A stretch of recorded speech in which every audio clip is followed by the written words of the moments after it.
दोस्तों, जब कभी भी कोई दो धड़े आपस में गुत्थम गुत्था हो या एक दूसरे से उलझ रहे हों या एक दूसरे से दस्तो गिरेबां हों तो वो एक दूसरे के ऊपर यकीनी तौर पे हमला तो करते हैं, लेकिन उसके साथ साथ वो एक दूसरे पे इल्ज़ामात भी लगाते हैं और मुख्तलिफ हरबे आजमाते हैं जिससे वो अपने आप को या अपने मौक़िफ़ को सच्चा साबित कर सकें। और जब दो ममालिक आमने सामने होते हैं तो तब भी, या दो धड़े जब आमने सामने होते हैं मुख्तलिफ ममालिक की सूरत में, तब भी इसी किस्म की सूरत हाल होती है।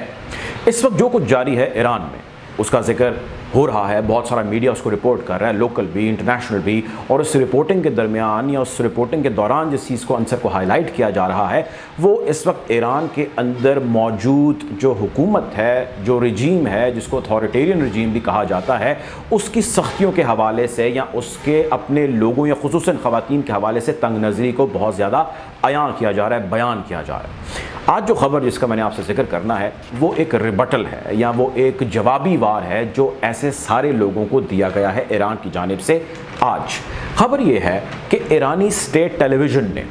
एक कन्फेशन ऑन एयर किया है, और वो कन्फेशन है दो फ्रेंच लोगों का जो एक कपल है या मियाँ बीवी हैं।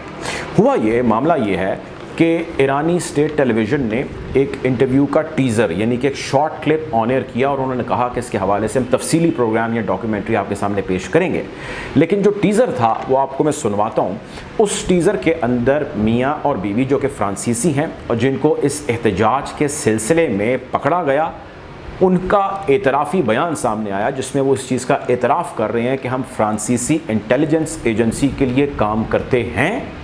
और हमें यहाँ पर इसलिए भेजा गया है कि यहाँ पर जो मुजाहिरे हो रहे हैं उसको हम फ्लेयर अप करें, यानी उसको बढ़ावा दें, उसको बढ़ा चढ़ा के खूनी जो है मुजाहिरों के अंदर तब्दील करवाएं। सो हमारा काम लोगों के जहनों से खेलना और राइट जगह पर पैसे का इस्तेमाल करना है। आपको याद होगा पाकिस्तान ने भी एक जासूस पकड़ा था भारत का जिसका नाम कुलभूषण यादव था, और जिसके बारे में उसकी स्टेटमेंट ऑन रिकॉर्ड है कि वो ईरान में भी कुछ अरसा रहा। खैर, वो एक डिबेट अलग हो जाएगी, लेकिन तब बहुत सारे लोगों ने यह बात कही कि नहीं, ऐसे बहुत सारे बयानात जब आपके पास बंदा होता है या आपकी तहवील में होता है तो उससे ज़बरदस्ती दिलवा लिए जाते हैं। सो ये भी बयान एक ऐसा बयान है जो कि ज़बरदस्ती दिलवाया गया। आप पहले उनका एक छोटा सा क्लिप है वो आप देख लीजिए। Je suis Cécile Collère, je suis agent de renseignement et opérationnel à la DGSE.